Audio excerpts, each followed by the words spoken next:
ரமதான் வரப்போகுதுங்கிற பேச்சு கேட்டுகிட்டே இருந்த மாதிரி இருந்தது.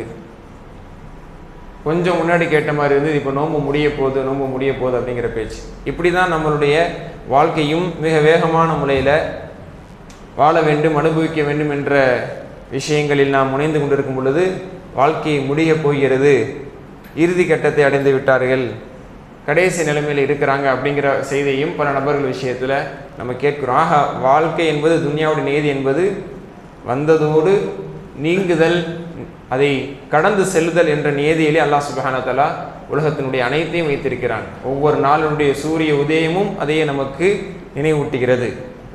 உதிப்பதோடு அதற்கான நேரத்தில் அது மறைகிறது. ஆக இப்படி வாழ்க்கை என்பது அது ஓட்டப்பாதையிலே ஓடிக்கொண்டிருக்கக்கூடியது. நாம் சென்று சேரக்கூடிய இடத்தை சென்று அடைய இருக்கிறோம். அதற்கான என்ன தயாரிப்பை நாம் செய்து கொண்டோம் என்பதை மூமின்கள் சிந்தித்து கொள்ள வேண்டும் என்பதே இறைவனுடைய எதிர்பார்ப்பு. அன்பிற்குரியவர்களே, அந்த அடிப்படையில் இந்த தருணத்தில், ரமதானுக்கு கிட்டத்தட்ட நாம் விடை கொடுக்கக்கூடிய இருக்கும் இந்த தருணத்தில் நமது மனநிலை, நமது உணர்வு, இந்த சந்தர்ப்பத்தில் ஒரு மூமினுடைய சிந்தனை என்னவாக இருக்க வேண்டும்? நபி அவர்கள் சொன்ன ஒரு ஹதீஸை நாம் நன்கு சிந்திக்க இந்த தருணத்தில் கடமைப்பட்டிருக்கிறோம். நபி ஸல்லல்லாஹு அலைஹி வஸல்லம் அவர்கள் ஒரு முறை 3 தடவைகள் ஆமீன் ஆமீன் ஆமீன் என்று கூறினார்கள். சஹாபாக்கள் கேட்குறாங்க, யார் செஞ்ச துவாக்கு ரசூலுல்லாஹ் ஆமீன் சொல்கிறாங்க தெரியலையே, ஆமீன் ஆமீன் ஆமீன் என்று சொல்கிறார்கள் என்று சொல்லும் பொழுது அதில் ஒரு ஆமீனுக்கான விளக்கம் அதில் என்ன சொன்னாங்க, அதுதான் இப்போதைக்கு நமக்கு தேவையானது. என்ன அப்படின்னு சொன்னால், ஒரு அடியார் ரமதானை அடைந்தார், ரமதானை அடைந்து ரமதான் அவரை விட்டு கடந்து சென்றது, இன்ஷா அல்லாஹ் கடந்து செல்ல இருக்கிறது. இப்போ நம்மளையும் ரசூலுல்லாஹ் சொல்கிறாங்க, ஒரு அடியாரை ரமதான் அடைந்து அந்த ரமதான் கடந்து சென்று விட்டது, ஃபலம் யக்ஃபிரு துனூபஹு, அவருடைய பாவத்தை அல்லாஹ் இன்னும் மன்னிக்கவில்லை, அவருடைய பாவத்துக்கான மன்னிப்பை அவர் இன்னும் பெறவில்லை.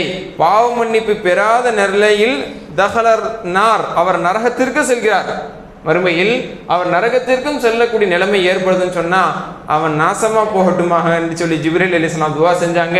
நான் ஆமீன்னு சொன்னேன். ரசூல் ஸல்லல்லாஹு அலைஹி வஸல்லம் அவர்கள் ரஹ்மத்துல் லில் ஆலமீன், அல்லாஹ் திருமறையிலே அவர்களை பற்றி சொல்லி காட்டும் பொழுது ஒரு பட்டம், அவர்களுக்கான ஒரு டைட்டில், அவர்களுக்கான ஒரு பண்பை அல்லாஹ் சொல்லும் பொழுது ரஹ்மத்துல் லில் ஆலமீன், அகிலத்தாருக்கெல்லாம் அவர்கள் அருட்கொடை என்று சொல்கிறான். இரக்கமுள்ள அருட்கொடை. அல்லாஹ் தன்னை பற்றி அறிமுகப்படுத்தும் போது அல்ஹம்துலில்லாஹி ரப்பில் ஆலமீன், அகிலத்தாரின் மீது, அகிலத்தார்களுக்கெல்லாம் அவன் இறைவன், அகிலத்தாரின் இறைவன் என்று சொல்லி தனது பண்பை சொல்லும் பொழுது அர் ரஹ்மானிர் ரஹீம் என்கிறான். அளவற்ற அருளாளன், நிகரற்ற அன்புடையன். கிட்டத்தட்ட அந்த பண்பு இறைவனுக்கு இருக்க வேண்டிய அமைப்பிலே அது அல்லாஹ்வுக்கு இருக்கிறது, ஒரு இறை தூதருக்கு இருக்க வேண்டிய அடிப்படையிலே அது முஹம்மது ஸல்லல்லாஹு அலைஹி வஸல்லம் இடத்தில் இருக்கிறது என்பதை தான் அல்லாஹ் ரஹ்மத்துல் லில் ஆலமீன் என்று சொல்லி காட்டுகிறான். ரசூல் ஸல்லல்லாஹு அலைஹி வஸல்லம் வாழ்க்கையும் அதற்கு சாட்சி. எவ்வளோ இரக்கம் கொண்டவர்கள், அப்படி இரக்கம் கொண்டவர்கள். ரசூல் ஸல்லல்லாஹு அலைஹி வஸல்லம் அவர்கள் முனாஃபிகீன்களுக்கு கூட பாவ மன்னிப்பு கேட்டவங்க, பாவத்தை எல்லாம் மன்னிச்சிட மாட்டானான்னு ஆதரவு வச்சவங்க. முனாஃபிகீனுடைய தலைவன் இறந்த பிறகு கூட அவனுக்கு தொலை வைப்பேன் என்று நின்றார்கள். உமர் ரலியல்லாஹு அவர்கள் அவன் பகிரங்க முனாஃபிகை நீங்க வைக்க கூடாதுன்னு சொல்லி தடுக்கும் பொழுது, நான் அல்லாஹ்ட்ட பாவ மன்னிப்பு கேட்கிறேன், அல்லாஹ் மன்னிக்க மாட்டானா? வெளிப்படையாக அவன் கலிமா சொன்னானே, இந்த மக்கத்து முஷ்ரிக்கீன்கள் இவர்கள் எல்லாம் என்னை நிராகரித்து எனக்கு மாறு செய்யும் பொழுது இவன் நாவடவில் இவன் களிமா சொன்னானே, நம்மோடு தொழுகைகள் கலந்திருக்கிறானே, மூமினானாக வாழ்ந்திருக்கிறான் என்ற அடிப்படையில் அவனுடைய நிஃபாக் தனம் ரசூல் ஸல்லல்லாஹு அலைஹி வஸல்லம் அவர்களுக்கு தெரிந்த போதிலும் கூட அவனுடைய ஒரு நெஞ்சின் ஓரத்தில் இருந்த ஈமான எல்லாம் அங்கீகரித்திருக்க மாட்டானா? அவன் ஈமானோடு தானே வாழ்ந்தான், வாய் வழியாக அவன் சொல்லலையே நான் ஈமான் கொள்ளாதவன் என்று அவன் வெளிப்படையாக சொல்லவில்லை என்ற அடிப்படையில் அந்த ஆதரவுல அவனுக்காக பாவ மன்னிப்பு கேட்டு அல்லாஹ் ஏற்றுக்க மாட்டானா என்று அவர்கள் ஒரு எண்ணத்தில் ஒரு ஆதரவில் தொலை வைக்க போற நின்றாங்க. அதுக்கப்புறம் அல்லாஹ் சுப்ஹானஹு வ தஆலா வசனத்தை இறக்குனா, முனாஃபிகீன்களுக்கு தொலை வைப்பது உமக்கு ஆகுமானதல்ல, நீங்க எத்தனை தடவை பாவ மன்னிப்பு கேட்டாலும் மன்னிக்க மாட்டான். இன் தஸ்தஃபிர் லஹும் 70 மர்ரா லா யக்ஃபிருல்லாஹு லஹும், நீங்க 70 தடவை பாவ மன்னிப்பு கேட்டாலும் அல்லாஹ் மன்னிக்க போவதில்லை என்று சொன்ன பிறகு நபி ஸல்லல்லாஹு அலைஹி வஸல்லம் அவர்கள் அதை உணர்ந்தார்கள். ரசூலுல்லாஹ்வுடைய பண்பு என்னன்னா, ஒரு முனாஃபிக்கு கூட நான் துஆ செய்வேன் நின்றாங்க. துவா செஞ்சு அவன் பாவத்தை அல்லாஹ் மன்னிச்சிட மாட்டானா என்று நபி ஸல்லல்லாஹு அலைஹி வஸல்லம் அவர்களுடைய அந்த அக்கறை, அந்த இரக்க உணர்வு என்பது அவ்வளோ அதிகம். சஹாபாக்கள் விஷயத்துல, பொதுமக்கள் விஷயத்துல எவ்வளவு இரக்கம் இருந்தாங்கன்னு பார்க்கிறோம். அப்படியே அப்புறம் ரசூல் ஸல்லல்லாஹு அலைஹி வஸல்லம் அவர்கள் இங்க பத்துவா செய்த ஒரு சாபமிட்ட ஜிப்ரீல் அலைஹிஸ்ஸலாம் அவர்களுக்கு ஆமீன் சொல்லியிருக்காங்க அப்படின்னு சொன்னா அது எவ்வளவு சிந்திக்க வேண்டிய விஷயம். முனாஃபிகீன்களுக்கு துவா செய்ய வரிந்து கொண்டிருந்த நபி ஸல்லல்லாஹு அலைஹி வஸல்லம் அவர்கள் ஒரு ரமதானை அடைந்த ஒரு முஸ்லிம் விஷயத்துல ஜிப்ரீல் அலைஹிஸ்ஸலாம் செய்த அந்த பத்துவா, அந்த சாபத்திற்கு ஆமீன் சொன்னார்கள் என்றால் அது நிச்சயமாக நாம் சிந்திக்க வேண்டிய ஒரு விஷயம். அதுதான் என்ன அப்படின்னு சொன்னா, ரமதான் வந்தது கடந்தது. ரமதானில் அல்லாஹ் அமல் செய்வதற்கான எவ்வளவு வாய்ப்புகளை வச்சிருக்கான். அமல்கள் செய்தால் இன்னென்ன அமல்கள் செய்தால் இவ்வளவு நன்மைகள் என்றெல்லாம் வாக்களித்திருக்கிறான். லைலத்துல் கத்ர் இரவை அதிலே வைத்திருக்கிறான். இறுதி 10 இபாதத் செய்வதை ரசூலுல்லாஹி ஸல்லல்லாஹு அலைஹி வஸல்லம் அவர்கள் அவ்வளவு வலியுறுத்தி இருக்க, இதை எதையும் பயன்படுத்தல, எந்த நல்ல அமலையும் செய்யல, திருந்த வேண்டும் என்ற ஒரு உணர்வுக்கு வரவில்லை. அந்த ரமதானும் வந்தது சென்றது, இவன் பாவச் சுமைகள் அப்படியே இருக்கிறது, இவன் பாவங்கள் மன்னிக்கப்படவில்லை என்று சொன்னால் இவன் இருந்து என்ன புண்ணியம், போகட்டும், நாசமா போகட்டும் என்ற அடிப்படையில் ரசூலுல்லாஹி ஸல்லல்லாஹு அலைஹி வஸல்லம் அவர்கள் அந்த துஆவிற்கு ஆமீன் சொன்னார்கள் என்று பார்க்கிறோம். ஆக அந்த அபாய நிலைக்கு நாம் இருந்துவிடக் கூடாது என்பது ரமதானுடைய இறுதி கட்டத்தை அடையக்கூடிய ஒவ்வொரு மூமினும் அக்கறையோடு கவலையோடு சிந்திக்க வேண்டிய ஒரு விஷயம். ஏன் பாவத்தை இந்த ரமதான் மன்னிச்சிருச்சா, அல்லாஹ் எனது பாவத்தை இந்த ரமதானை மன்னித்து விட்டானா, அந்த மன்னிப்பை பெறக்கூடிய அந்த மன்னிப்பை அடையக்கூடிய தகுதி உள்ளவனாக ஏதேனும் விவாதத்தை நான் செஞ்சிருக்கிறேனா, அல்லாஹ்வுக்கு கட்டுப்பட்டு பயந்து சில தொழுகைகளை நான் தொழுதிருக்கிறேனா, திருமறையை நான் வாசித்திருக்கிறேனா, அதில் குறிப்பாக எனது பாவ மன்னிப்புக்காக நான் மன்றாடி இருக்கிறேனா, அல்லாஹ்விடத்தில் எப்படிப்பட்ட பாவ மன்னிப்பு அல்லாஹ் தஆலா என்னிடமிருந்து எதிர்பார்க்கிறனோ அந்த அமைப்பில் அல்லாஹ்விடத்தில் எனது குற்றங்களை எல்லாம் நான் ஒப்படைத்து நான் அல்லாஹ்விடத்தில் சரணடைந்து என் பாவத்துக்கான மன்னிப்பை பெற்று விட்டேன் என்பதை இந்த சந்தர்ப்பத்தில் நிச்சயமாக நம்ம சிந்திக்க கடமைப்பட்டிருக்கோம். ஏன்னா அந்த இடத்துல தான் நம்ம இப்போ இருந்துட்டு இருக்கோம். பாவ மன்னிப்பு என்பது ரமதானில் நிச்சயமாக ஒவ்வொருவரும் அடைய வேண்டும். அந்த பாவ மன்னிப்பு அடையாதவரை தான் ரசூல் ஸல்லல்லாஹு அலைஹி வஸல்லம் அவர்கள் சபித்திருக்கிறார்கள். ஜிப்ரீல் அலைஹிஸ்ஸலாம் அவர்கள் சபிக்க நபி ஸல்லல்லாஹு அலைஹி வஸல்லம் அவர்கள் ஆமீன் சொல்லியிருக்கிறார்கள். தொழாதவர்கள், குர்ஆன் ஓதாதவர்கள், இப்படி ஃபித்ரா கொடுக்காதவர்கள், இப்படிங்கிற ஒரு குறிப்பிட்ட அமலை மட்டும் ஜிப்ரீல் அலைஹிஸ்ஸலாம் அவர்கள் சொல்லவில்லை.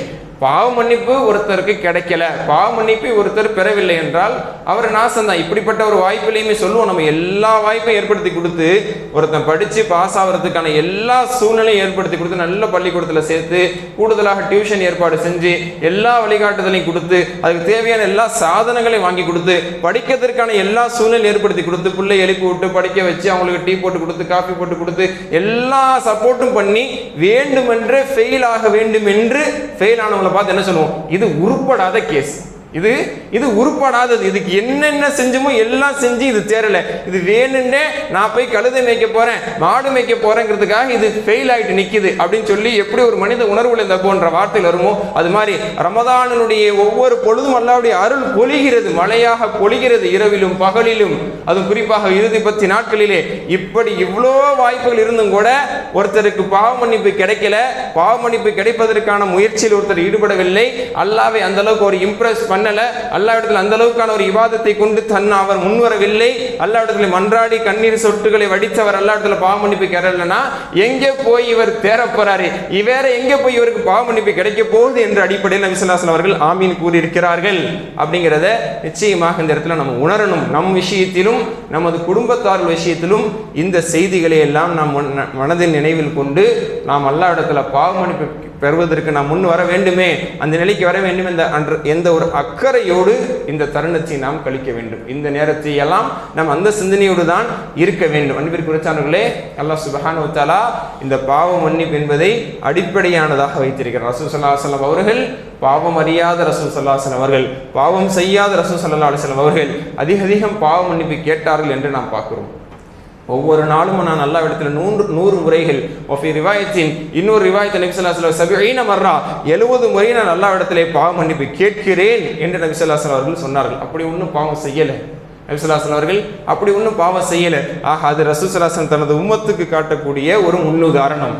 நாம் அனுதினமும் பாவம் செய்து கொண்டிருக்கிறோம், 100க்கு மேற்பட்ட குற்றங்களையும் பாவங்களையும் நாம் செய்து கொண்டிருக்கிறோம். நாம் அல்லாஹ்விடத்தில் எந்த அளவுக்கு மன்றாட வேண்டும் என்பதற்கான ஒரு முன்னுதாரணமாக நான் அல்லாஹ்ட்ட கேட்க ரசூல் ஸல்லல்லாஹு அலைஹி வஸல்லம் அவர்களை பற்றி சொல்றாங்க. உமர் ரலியல்லாஹு அன்ஹு சொல்றாங்க, ரப்பி ஃபிர்லி வதுப் அலைய இன்னக அன்த தவ்வாபுல் கஃபூர், எனக்குடைய இந்த இஸ்திக்ஃபார், யா அல்லாஹ் எனது பாவத்தை மன்னிப்பாயாக, உன்னிடத்தில் பாவ மன்னிப்பு கேட்டு நான் மீளுகிறேன், நீ பாவங்களை மன்னிக்கக்கூடியவனாக இரக்கம் உள்ளவனாக இருக்கிறாய் என்ற அந்த கருத்துப்பட உள்ள இந்த ஒரு சொற்றொடரை, இந்த இஸ்திக்ஃபாரை நபி ஸல்லல்லாஹு அலைஹி வஸல்லம் அவர்கள் சில மஜ்லிஸ்களிலே 100 முறை கூறிவிடுவார்கள். நாங்கள் அதை எண்ணி விடுவோம், எத்தனை தடவை இதை சொல்றாங்கிறத நாங்கள் எண்ணி இருக்கிறோம். 100 தடவைகள் ஒரு மஜ்லிஸில் நபி ஸல்லல்லாஹு அலைஹி வஸல்லம் அவர்கள் இதை கூறி விடுவார்கள். இந்த அளவுக்கு நபி ஸல்லல்லாஹு அலைஹி வஸல்லம் வாழ்க்கையில் இஸ்திக்ஃபார் என்பது, தௌபா என்பது இருந்தது. பாவம் செய்யாத, பாவங்கள் செய்வதை விட்டு அல்லாஹ் அவர்களை பாதுகாத்திருந்தான். அப்படியேப்பட்ட நபி ஸல்லல்லாஹு அலைஹி வஸல்லம் வாழ்க்கையில் இப்படிப்பட்ட சிறந்த முன்னுதாரணங்களை நம்ம பார்க்குறோம். பாவம் மன்னிப்பு அல்லாஹ்விடத்தில் கேட்டு நாம் மீள வேண்டும் என்று நபியருடைய முன்னுதாரணத்தை நம்ம பார்க்குறோம். ஆனால் அதையெல்லாம் நாம் சர்வசாதாரணமாக கடந்து சென்று கொண்டிருக்கிறோம். இதான் இமாம் குர்துபி ரஹ்மத்துல்லாஹி அலைஹி சொல்லுவாங்க. இந்த இஸ்திஃபார் தௌபா அப்படின்னு சொல்லும் போது இது பெரும்பாலும் நம்ம எப்படி எடுத்துக்குவோம்னா, தப்பு செஞ்சால் கேட்கணும், பாவம் செஞ்சால் கேட்கணும், அது சில சந்தர்ப்பத்தில் எப்பயாவது நம்ம கேட்கணும் அப்படிங்கிற மாதிரியான ஒரு மனநிலையில தான் பெரும்பாலும் இருப்போம். இமாம் குர்துபி ரஹிமஹுல்லாஹ் அவர்கள் அதாவது உம்மஹாத்து தஃப்சீர் என்று நாம் சொல்லக்கூடிய தஃப்சீர் நூல்களில் 4 நூல்களை உலக அறிஞர்கள், பெரும்பான்மை அறிஞர்கள் அதை வரையறுக்கிறாங்க.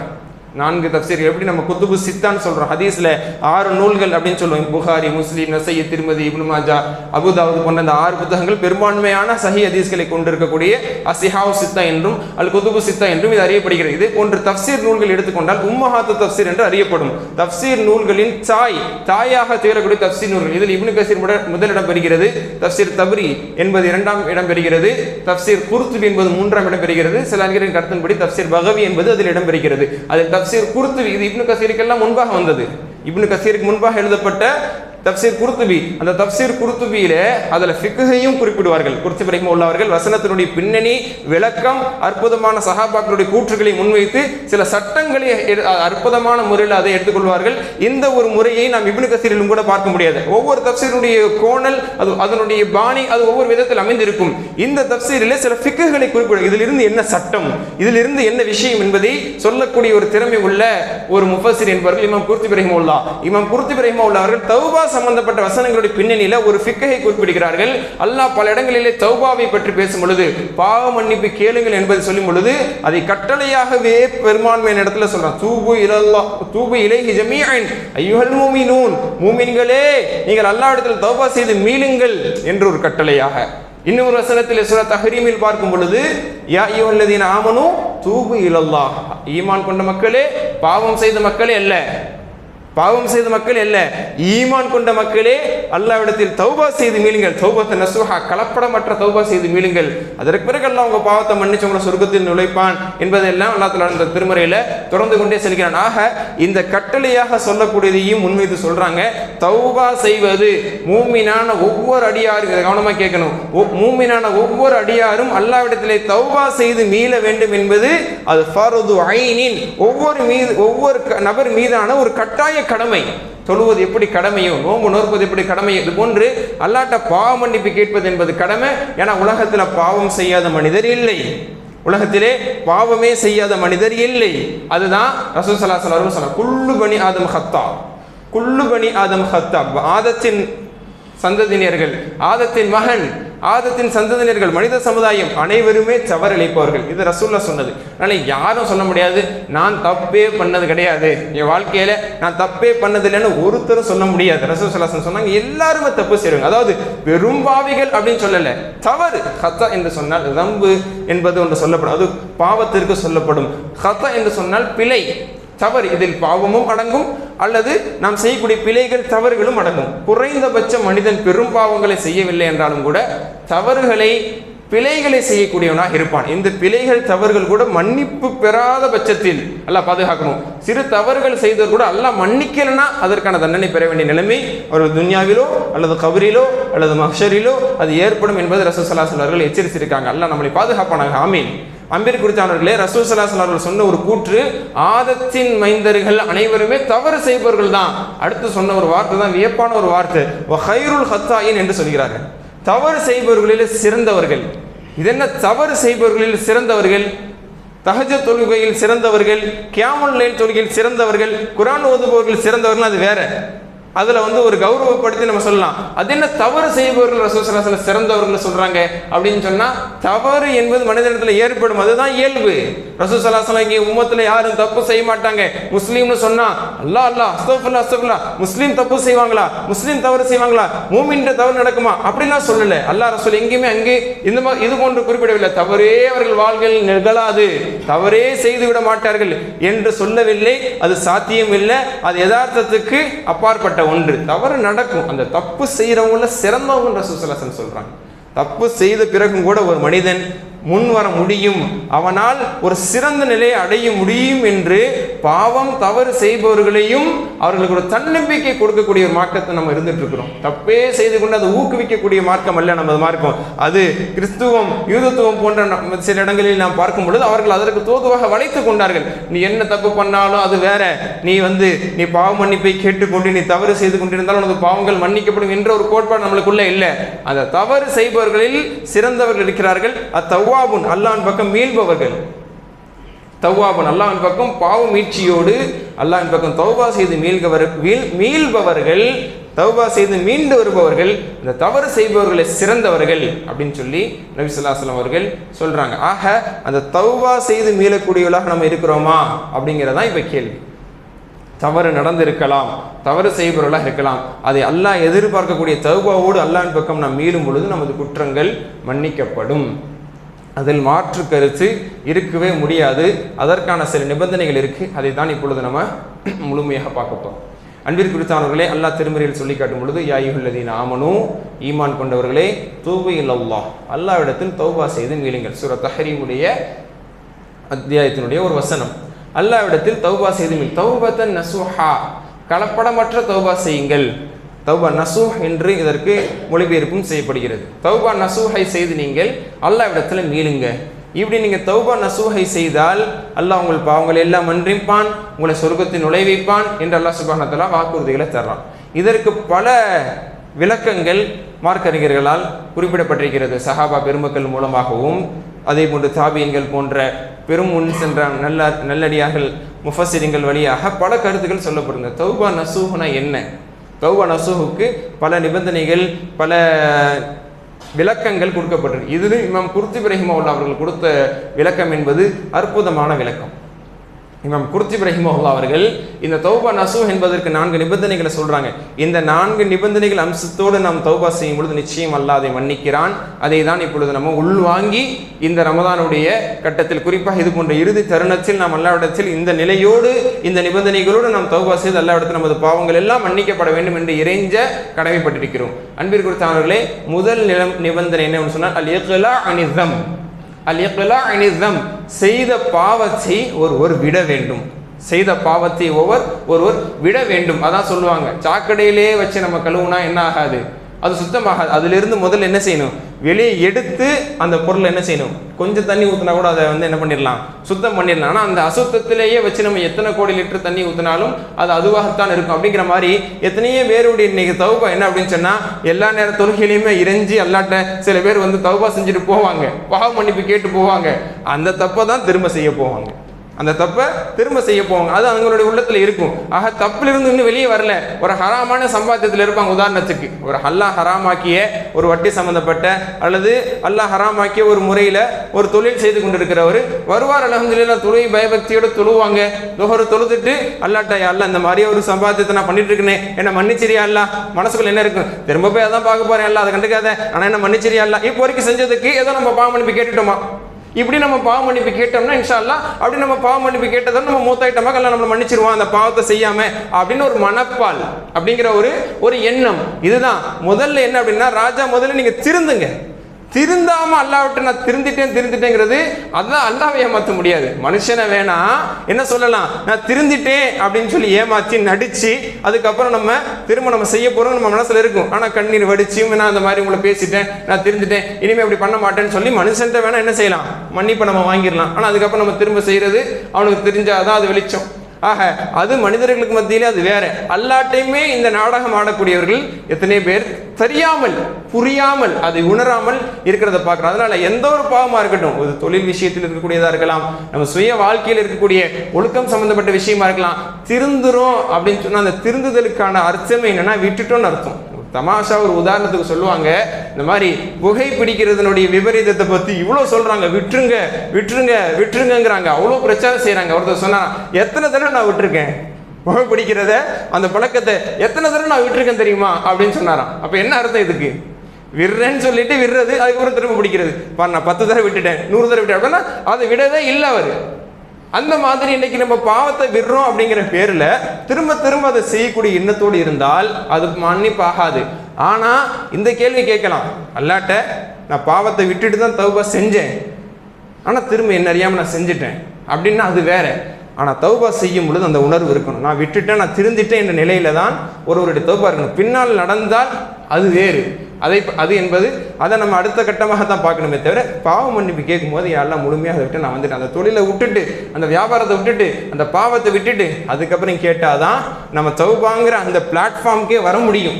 விடாம தௌபாங்கிற அந்த பிளாட்ஃபார்முக்கே நம்ம வர முடியாது. அதுதான் நம்ம சொன்ன மாதிரி ஒரு அசுத்தமான நிலையிலிருந்து வெளியே எடுத்து தான் அதை சுத்தமே படுத்த முடியுமே தவிர, அந்த அசுத்தத்தில் இருந்து கொண்டே நாம் சுத்தப்படுத்தலாம் என்று நினைப்பது என்பது அது உலக நீதிக்கு அப்பாற்பட்டது. இதுதான் முதல் நிபந்தனை.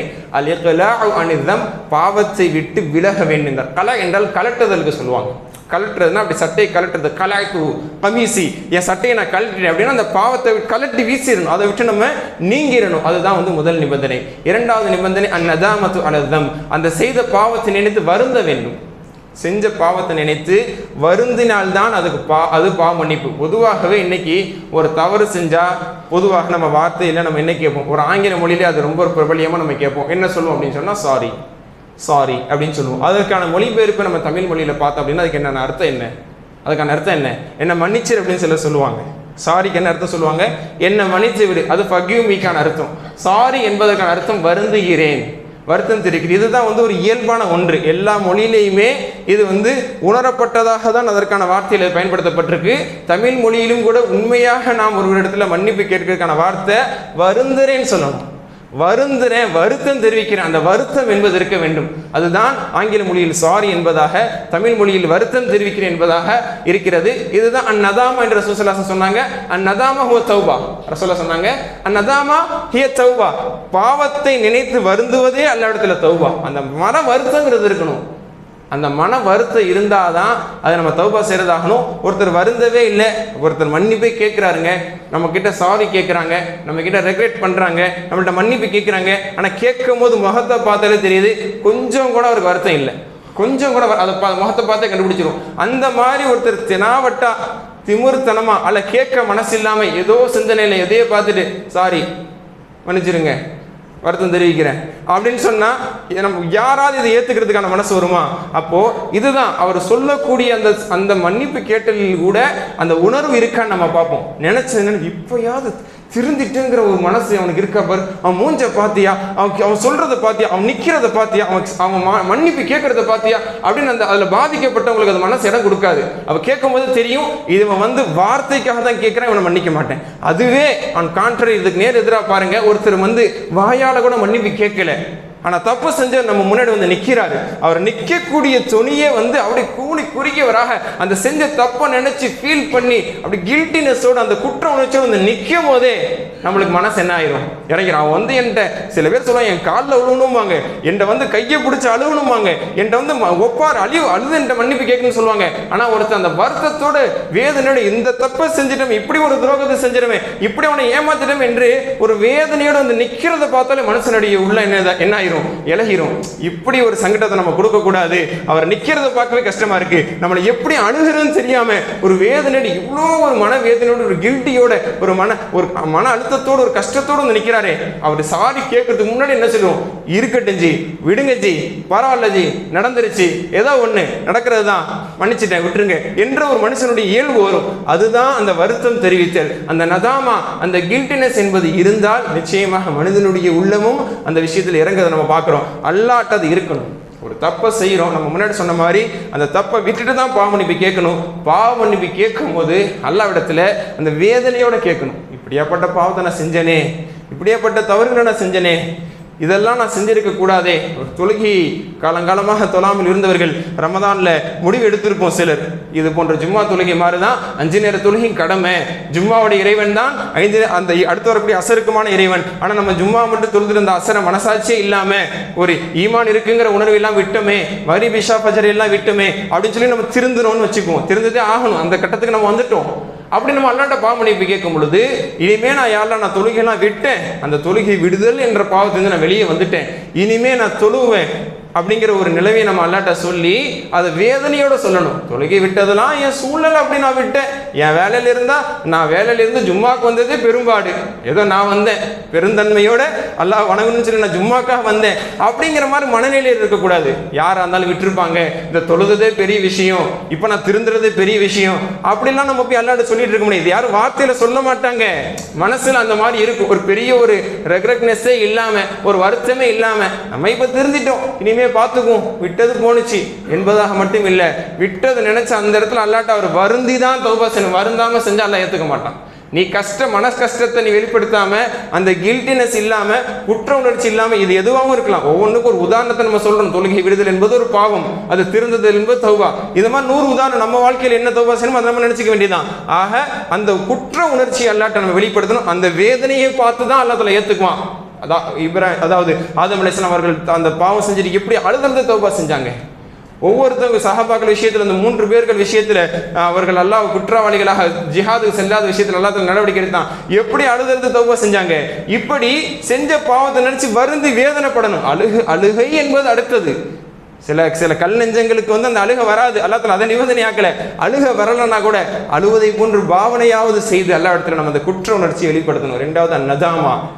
3வது நிபந்தனை என்ன அப்படின்னு சொன்னா, அல்லாஹ் யஊத இலை அல் அஸ்மு அல்லாஹ் யஊத இலை, அந்த பாவத்தை திரும்ப செய்ய மாட்டேன் என்ற மன உறுதி இருக்கணும். இது ரொம்ப முக்கியமானது, இதுதான் ரொம்ப சிரமமானதும் கூட. அல்லாஹ் நாடியவர்களுக்கு இல்லா மாஷா அல்லாஹ். அதாவது தௌபா செய்யணும்னு வர்றவங்க அல்ஹம்துலில்லாஹ் அந்த சில முட்டாள்தனமாக தௌபா செய்வார்கள், அந்த பாவத்தில் இருந்துகிட்டே செஞ்சுட்டு இருப்பாங்க அடிப்படையற்றதாக. புரிந்தவர்கள் திருந்தி தான் செய்வாங்க அல்ஹம்துலில்லாஹ். 2வது என்ன, அந்த பாவத்தை நினைச்சு ஒரு மன வருத்தப்பட்டு தௌபா செய்வாங்க அல்ஹம்துலில்லாஹ். 3வது அந்த தப்பை செய்யவே மாட்டேன் அப்படிங்கிற மனநிலையில் தௌபா செய்யறது இருக்கு. இதுதான் மிக மிக ஒரு கடினமான ஒன்று. இது கடினமாக நினைத்தால் கடினம், அது ஷைத்தான் இனிமே உன்னால் அதெல்லாம் செய்யாமல் இருக்க முடியாதுன்னு சொல்லி நம்மளுக்கு காட்டுறதுனால தான் நம்ம தௌபாவே செய்யல. இன்னைக்கும் இந்த இது போன்ற சொற்பொழிவை கேட்டுட்டு கூட நம்மளுக்கு தௌபா செய்யறதுக்கு மனசு வராது.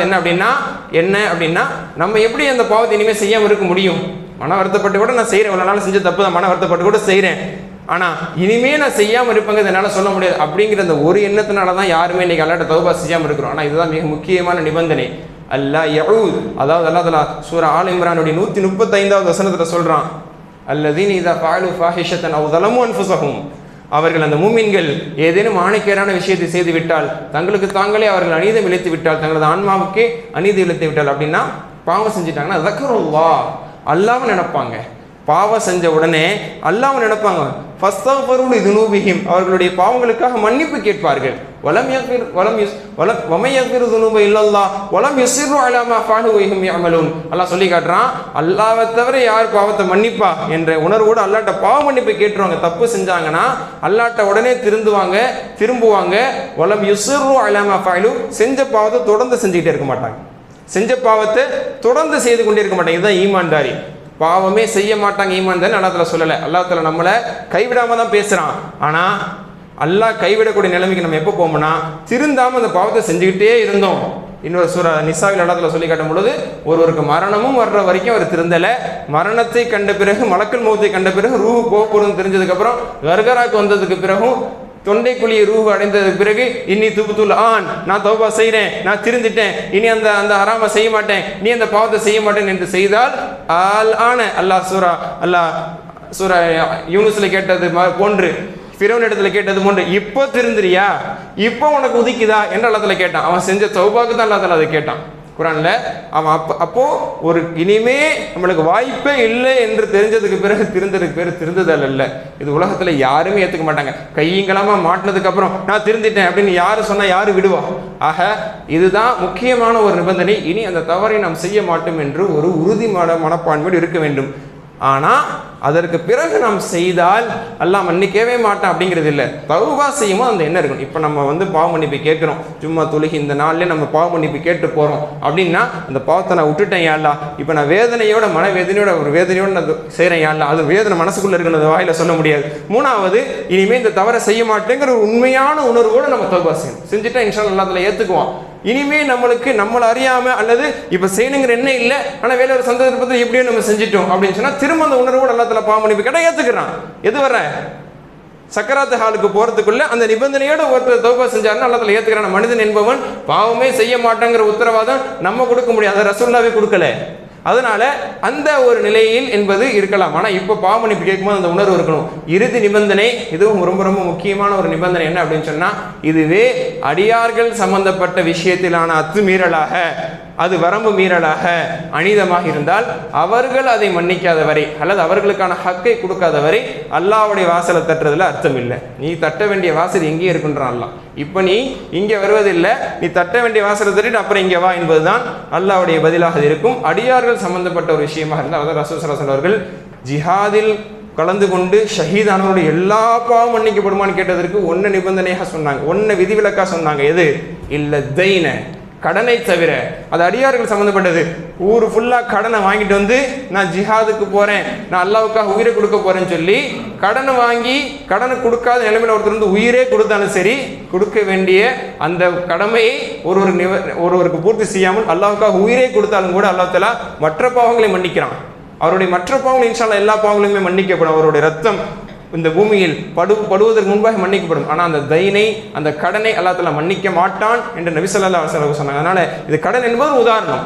இதை போன்று அடியார்களை செய்யக்கூடிய ஒரு கொடுக்கல் வாங்கல் சம்மந்தப்பட்டதோ, அல்லது அவங்களுக்கு நம்ம அநியாயம் செஞ்சிட்டோம், அவங்களை ஏமாத்திட்டோம், அவமானப்படுத்திட்டோம், வேதனைக்கு ஆளாக்கிட்டோம், அவங்கள நம்ம சிரமத்துக்கு ஆளாக்கணும், கஷ்டப்படுத்தணும், ஏதோ ஒன்று அவங்க நம்ம மீது வருத்தத்தோடு இருக்கிறாங்க. நம்மால் உண்மையாக பாதிக்கப்பட்டவர்கள் பொருளாதார ரீதியிலேயோ உரிமை ரீதியிலேயோ அல்லது மானபங்கப்படுத்தப்பட்டதனுடைய இது போன்ற ஏதான ஒரு விஷயத்தில் வருத்தத்தோடு அவர் இருக்கும் பொழுது அந்த வருத்தத்தை சரி செய்யாமல், மன்னிப்பு கேட்டு அவரிடத்தில் மன்னிப்பு பெறாமல் நாம் அல்லாஹ்விடத்தில் மட்டும் இறைஞ்சுவதை கொண்டு எந்த புண்ணியம் அல்ல. இதை ஹஜ்ஜிக்கே போயிட்டு வந்தாலும் சரி, அன்று பிறந்த பாலகனை போன்று திரும்புவார்கள் என்பதிலே அடியார்கள் செய்யப்பட்ட அநியாயம் என்பது பொருந்தாது. எத்தனையோ பேருடைய சொத்தை அபகரிச்சிருப்பாங்க.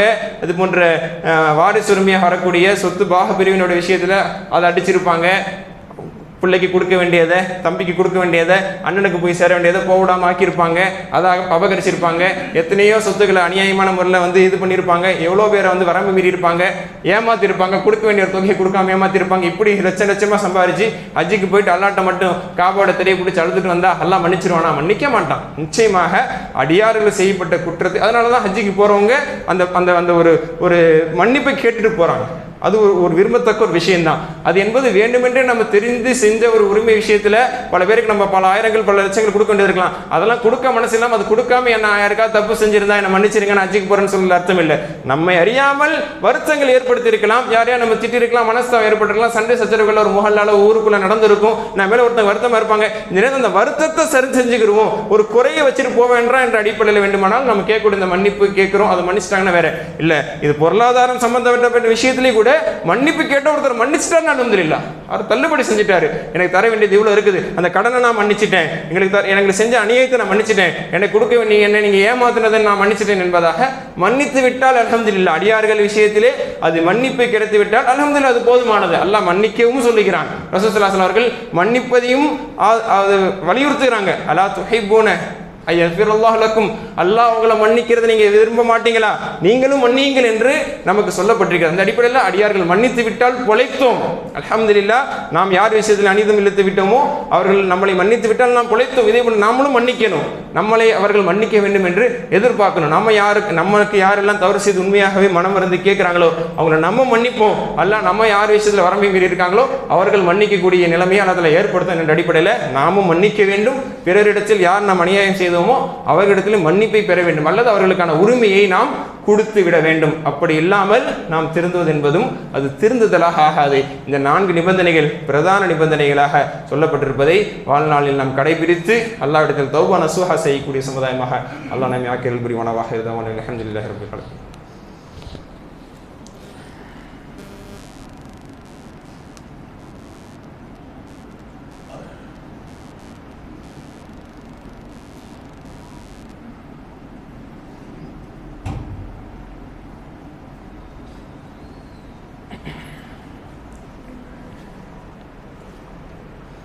அல்ஹம்துலில்லாஹி ரப்பில் ஆலமீன்.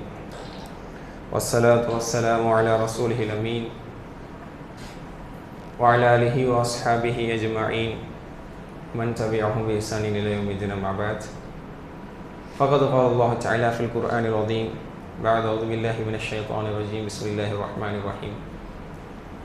யா அய்யுஹல்லதீன ஆமனு தகுல்லாஹ ஹக்க துகாத்திஹ் ولا تموتن إلا وأنتم مسلمون. وقال أيضا: يا أيها الناس اتقوا ربكم الذي خلقكم من نفس واحدة وخلق منها زوجها وبث منهما رجالا كثيرا ونساء واتقوا الله الذي تساءلون به والأرحام إن الله كان عليكم رقيبا. وقال أيضا: يا أيها الذين آمنوا اتقوا الله وقولوا قولا سديدا يصلح لكم أعمالكم ويغفر لكم ذنوبكم ومن يطع الله ورسوله فقد فاز فوزا عظيما.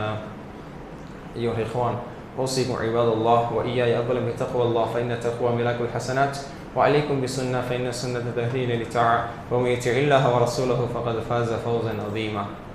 அன்பிற்குரியவர்களே, அல்லாஹ்விடத்திலே தௌபா செய்து மீளக்கூடிய ஒரு தருணத்தில் நாம் இருந்து கொண்டிருக்கிறோம். ரமதானை விடை கொடுக்கக்கூடிய நாம் அல்லாஹ்விடத்தில் தௌபாவோடு இந்த செல்லக்கூடிய ரமதான் எனது பாவ சுமைகளையும் எடுத்து செல்ல வேண்டும் என்ற அடிப்படையிலே அல்லாஹ்விடத்தில் மீள்வதற்கு நாம் கடமைப்பட்டிருக்கிறோம். அல்லாஹ்விடத்தில் மீள வேண்டும் என்பதில் அல்லாஹ் சுப்ஹானஹு வ தஆலா தௌபா நசூஹாவை நம்மிடமிருந்து எதிர்பார்க்கிறான். அந்த தௌபா நசூஹா என்பதற்கான வரைவிலக்கணம் என்ன என்பதை பற்றி அறிஞர் பெருமக்கள் குறிப்பிட்ட சில விஷயங்களை நாம் பார்த்தோம். 4 நிபந்தனைகள், அதை நாம் மனதில் நிறுத்தி வைத்துக் கொள்வதாக இருந்தால், முதலாவதாக செய்த பாவத்தை நாம் விட்டு விலக வேண்டும், அதை விட்டு நாம் திருந்த வேண்டும். இரண்டாவதாக அந்த செய்த பாவத்தின் மீது மனவேதனை, அந்த கவலை நம்மிடத்தில் அது ஏற்பட வேண்டும். மூன்றாவதாக அந்த பாவத்தை இனிமேல் நான் நிச்சயமாக செய்ய மாட்டேன் என்ற உறுதியான நிலைக்கு வர வேண்டும். இறுதியாக இதுவே அடியார்கள் சம்பந்தப்பட்ட குற்றமாக அது வரம்பு மீறுதலாக இருந்தால் அவர்களிடத்தில் அதற்கான மன்னிப்பை நாம் பெற வேண்டும், அல்லது இந்த உரிமையை நாம் அவர்களுக்கு கொடுத்த பிறகு அல்லாஹ்விடத்தில் நாம் பாவ மன்னிப்பு கேட்டால் அந்த பாவங்கள் மன்னிக்கப்படும் என்று நபிகள் நாயகம் ஸல்லல்லாஹு அலைஹி வஸல்லம் அவர்கள் சொன்ன செய்திகள் எல்லாம் நாம் அல்ஹம்துலில்லாஹ் இந்த ஒரு உரையின் வாயிலாக நாம் கேட்டறிந்தோம். இது முழுமையாக உள்வாங்கி இந்த நிபந்தனைகளோடு இன்னும் இருக்கக்கூடிய இந்த நாட்களில் இன்னொரு ஒற்றைப்படையும் நாம் இன்ஷா அல்லாஹ் 29வது பிறையை நாம் அடைய இருக்கிறோம். அது போன்ற புனித அந்த நேரங்களிலே அல்லாஹ்வுடைய அருள் பொழியக்கூடிய, அல்லாஹ்வுடைய ரஹ்மத் பொழியக்கூடிய, அல்லாஹ் தனது கோடான கோடி மக்களை மன்னிப்பதற்காக காத்திருக்கக்கூடிய அது போன்ற அந்த சந்தர்ப்பங்களிலே இந்த நிபந்தனைகளோடு இந்த உணர்வுகளோடு அல்லாஹ்விடத்தில் நாம் இறைஞ்சி அல்லாஹ்வுடைய பாவ மன்னிப்பை பெற்று தூய அடியார்களாக, தூய முஸ்லிம்களாக, பாவ சுமைகளை எல்லாம் விட்டு நாம் கலைந்தவர்களாக பெருநாளை அடையக்கூடிய பாக்கியத்தை அல்லாஹ் உங்களுக்கும் எனக்கும் தந்துதல் புரிவானாக. இன்னல்லாஹ யஅமுரு பில் அத்லி வல் இஹ்சான் வ ஈதாஇ தில் குர்பா வ இன்ஹானில் ஃபஹ்ஷாஇ வல் முன்கர் வல் பகய் يعظكم لعلكم تذكرون اذكروا الله العلي الجبار يذكركم وادعوه يستجب لكم وذكر الله تعالى أعلى وأولى وأجل وأتم وأهم وأقوى وأكبر وأقيموا الصلاة.